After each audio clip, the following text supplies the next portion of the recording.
Bonjour bien-aimés dans le Seigneur, nous voici donc dans une nouvelle thématique sur les choix de Matthias. Nous parlerons aussi de l'amour agapé et de l'amour philéo. Dans cette approche, nous allons examiner pourquoi dans la dispensation de la loi, on s'appuyait sur les tirages au sort quand il s'agissait de faire un choix, tandis que dans la dispensation de la grâce, c'est par le Saint-Esprit que les choix s'opéraient. Au temps de Moïse, dans le livre d'Exode au chapitre 18, le 17e verset, nous lisons « Jéthro, le beau-père de Moïse, lui dit « Ce que tu fais n'est pas bien. Tu t'épuiseras toi-même et tu épuiseras ce peuple qui est avec toi. Car la chose est au-dessus de tes forces. Tu ne pourras pas y suffire seul. » Nous soulignons la chose est au-dessus de tes forces et tu ne pourras pas y suffire seul. En disant cela, Jéthro parle par l'esprit humain et non par l'esprit de Dieu. Il continue au verset 19. « Maintenant, écoute ma voix. Je vais te donner un conseil et que Dieu soit avec toi. Sois l'interprète du peuple auprès de Dieu et porte les affaires devant Dieu. Enseigne-leur les ordonnances et les lois et fais-leur connaître les chemins qu'ils doivent suivre et ce qu'ils doivent faire. » Au verset 21, il continue, il dit « Choisis parmi tout le peuple des hommes capables, craignant Dieu, des hommes intègres, ennemis de la cupidité. Établis-les sur eux comme chefs de 1000, chefs de 100, chefs de 50 et chefs de 10.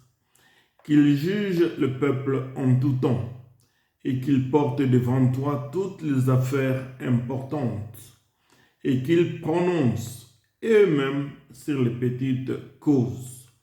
Allège ta charge et qu'ils la portent avec toi. »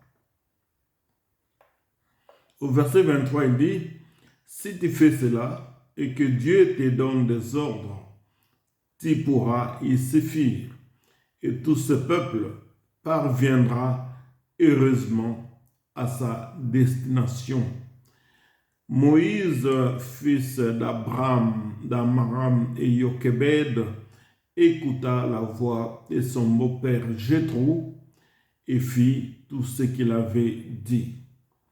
Moïse choisit des hommes capables parmi tout Israël et les établit chefs du peuple, chefs de 1000, chefs de 100, chefs de 50, chefs de 10. Il jugeait le peuple en tout temps, il portait devant Moïse les affaires difficiles et il prononçait eux-mêmes sur toutes les petites causes. Peuple de Dieu, nous ouvrons ici les accolades pour spécifier que ces paroles de Jéthro, beau-père de Moïse, pour mieux les comprendre, nous devons aborder 3 types d'amour que nous rencontrons dans les Écritures. En premier lieu, nous avons l'amour éros, tiré du grec éros, qui signifie amour ou désir, amour charnel. Cet amour concerne l'attirance physique dans une rencontre amoureuse. Dans Genèse, au 4e chapitre, nous lisons que Adam connut Ève, sa femme, elle conçut et enfanta Caïn, et elle dit « J'ai formé un homme avec l'aide de l'Éternel. » Il s'agit donc ici de connaître sa femme dans cet amour pour une attirance physique. Deuxièmement, nous avons l'amour philéo, tiré du grec philéo. Cela signifie aimer d'amitié, éprouver de l'amitié, traiter un ami et regarder comme un ami, donner un signe d'amitié. Cet amour consiste donc à traiter affectueusement ou avec bonté. Dans la version mathéenne, au 37e verset du chapitre 10, la Bible dit « Celui qui aime, aimer dans le sens philéo, qui aime son père ou sa mère plus que moi, n'est pas digne de moi.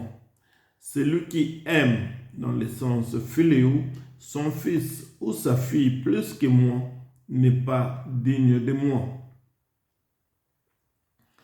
C'est un amour que l'on peut qualifier d'humain ou de naturel, dans le partage réciproque. Je dis bien partage réciproque. C'est-à-dire que tu donnes, l'autre donne.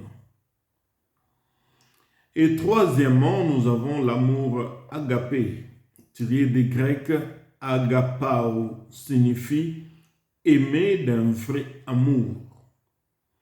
Avoir une préférence pour. C'est un amour de partage sans condition. Et nous lisons dans la version mathéenne au chapitre 5, le 43e verset, « Vous avez appris, c'est Jésus qui parle, qu'il a été dit, « Tu aimeras ton prochain et tu haïras ton ennemi. » Mais moi je vous dis, aimez vos ennemis, bénissez ceux qui vous maudissent, faites du bien à ceux qui vous haïssent et priez pour ceux qui vous maltraitent et qui vous persécutent, afin que vous soyez fils de votre Père qui est dans les cieux. Car il fait lever son soleil sur les méchants et sur les bons, et il fait pleuvoir sur les justes et sur les injustes. Au verset 46e, il continue, « Si vous aimez ceux qui vous aiment, quelle récompense méritez-vous? Les publicains aussi n'agissent-ils pas de même? Et si vous saluez seulement vos frères, que faites-vous d'extraordinaire? Les païens aussi n'agissent-ils pas de même?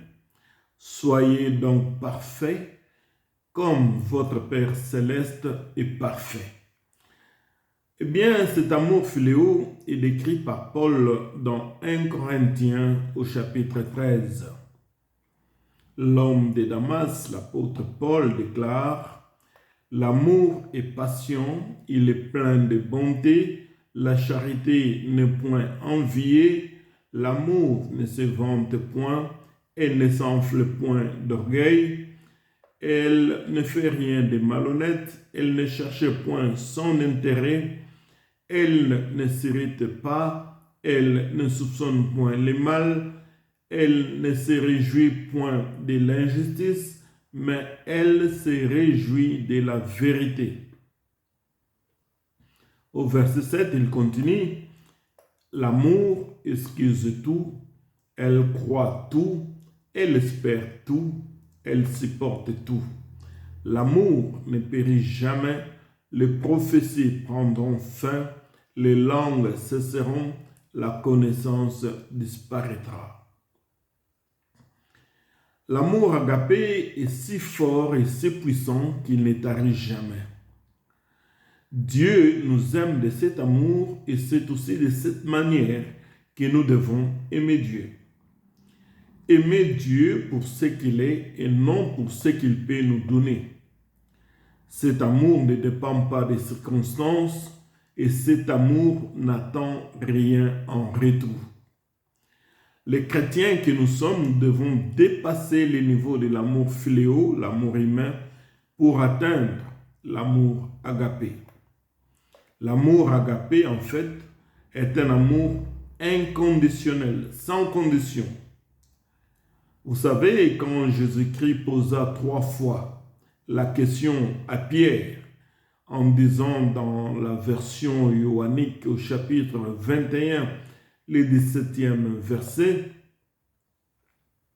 Jésus lui dit pour la troisième fois, « Simon, fils de Jonas, m'aimes-tu » Pierre fit attristé de ce qu'il lui avait dit pour la troisième fois, « M'aimes-tu » Il lui répondit, « Seigneur, tu sais toutes choses, tu sais que je t'aime. » Jésus lui dit, « Si tu m'aimes, paie mes brebis. » Quand Pierre répond à la première et à la deuxième fois, il est au niveau de l'amour philéo, l'amour naturel, l'amour conditionnel.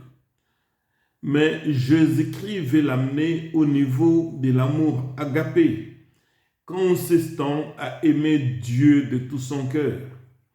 Un amour sans condition qui consiste à pécher les hommes, paître les brebis du Seigneur et non s'attacher aux poissons. Vous savez que Pierre était retourné pêcher ses poissons après la mort de Jésus.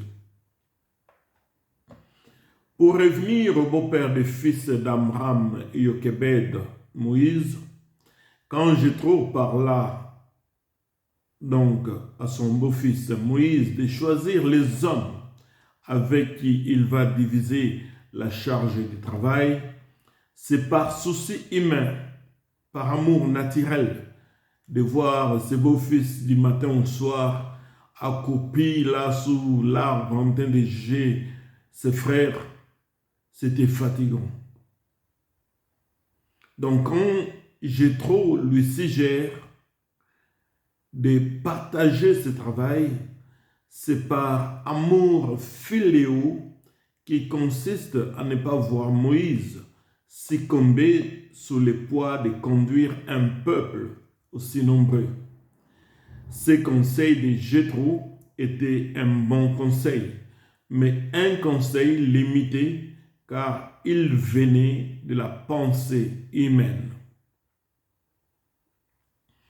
Moïse, appliquant ces conseils donnés par son beau-père Jéthro, plus tard, ces mêmes personnes, ces mêmes hommes qu'il avait choisis, que lui, Moïse, avait choisi, finirent par se rebeller lors de l'épisode de Vaudor à la descente de la montagne par Moïse. C'est alors qu'au cours du temps, Dieu lui-même va s'ériger en conseiller principal pour Moïse, en lui disant par amour agapé et non par amour philéo. Dieu lui parle par amour agapé dans le livre des Nombres 11 à partir du 16e verset. L'Éternel dit à Moïse, « Assemble auprès de moi 70 hommes des anciens d'Israël, des personnes que tu connais comme anciens du peuple, ayant autorité sur lui. Amène-les à la tente d'assignation et qu'ils se présentent avec toi. Je descendrai et là je te parlerai. Je prendrai de l'esprit qui est sur toi et je les mettrai sur eux afin qu'ils portent avec toi la charge du peuple et que tu ne la portes pas à toi seul. » Peuple de Dieu, ces versets mettent l'accent sur la puissance du Saint-Esprit non égalable à la sagesse humaine de Jéthro, prêtre de Madian. Dieu va prendre de l'esprit, de son esprit qui est sur Moïse et va le partager à ces 70 personnes pour qu'ils partagent le travail dans la vision et selon l'esprit qui est sur Moïse. Bien des fois dans nos congrégations, nous avons agi par conseil de Jéthro dans cet amour philéo et nous connaissons les conséquences. Dans la Nouvelle Alliance, après que Judas se soit pendu, les disciples se trouvèrent au nombre de 11. Rappelez-vous que quand nous avons parlé des chiffres dans la Bible, le chiffre 11 représentait un chiffre de désordre. Pierre va se lever au milieu des disciples et demanda que l'on trouve un disciple parmi les frères qui était ensemble avec eux pour compléter les groupes. Celui-ci devait remplir ces deux conditions: les avoir accompagnés tout le temps que le Seigneur Jésus a vécu avec eux depuis son baptême jusqu'à la mort, et qu'il soit témoin de la résurrection du Seigneur. Et j'insiste, cet homme devait les avoir accompagnés, primo, et secondo, il devait être témoin de la résurrection du Seigneur. Le sort va tomber sur Matthias, qui leur fit associer au ministère d'apostolat. Les tirages au sort étaient exercés car eux tous n'avaient pas encore été baptisés par le Saint-Esprit, comme ça sera le cas plus tard du choix de Paul et Barnabé, ce qui la parole déclara: pendant qu'ils servaient le Seigneur dans leur ministère et qu'ils jeûnaient, l'Esprit dit: mettez-moi à part Barnabas et Saul pour l'œuvre à laquelle je les ai appelés. Nous trouvons ce récit dans les livres des actions du Saint-Esprit par les mains des apôtres, au chapitre 13, le 2e verset. Le tirage au sort était une coutume reconnue depuis l'ancienne alliance. Nous en avons déjà parlé lors de la fuite de Jonas à Tarsis.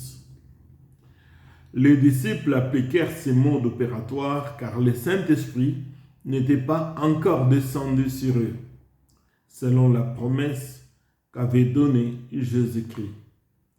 Ils étaient 11, et par le système de suffrage, il y eut 6 votes pour Matthias et 5 votes contre. La voix de la majorité permit donc à Matthias d'être associé aux 11. La pratique du tirage au sort est plusieurs fois citée dans l'Ancien Testament. Les apôtres se veulent fidèles à cette tradition héritée des anciens d'Israël pour dénouer en fait des situations incertaines. Par exemple, en Nombre 33, 54, vous partagerez les pays par tirage au sort selon vos clans. Dans le livre de 1 Samuel 14, verset 42, Saül dit: jetez le sort entre moi et mon fils Jonathan, et Jonathan fut désigné.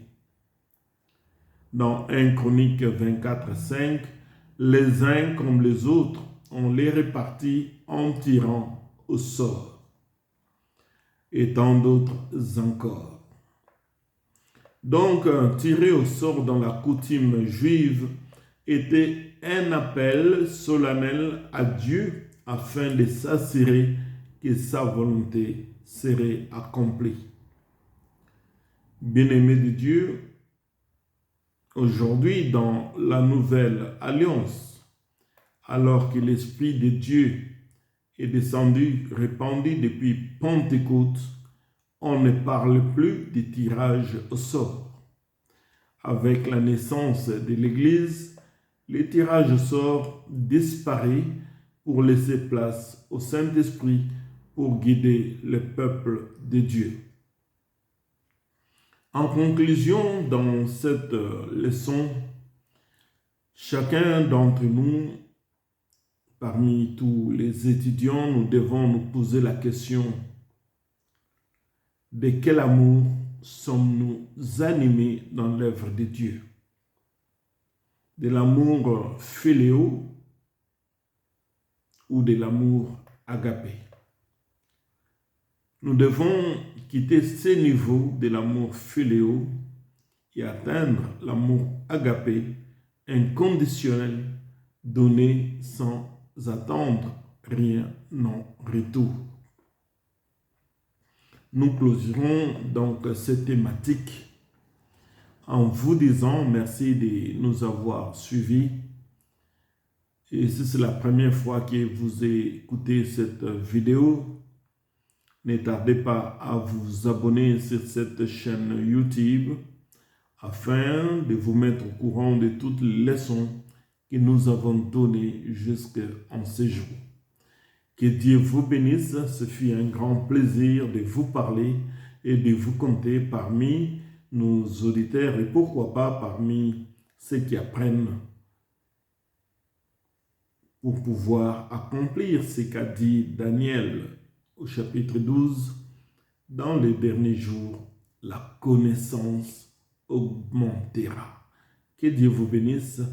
Merci beaucoup.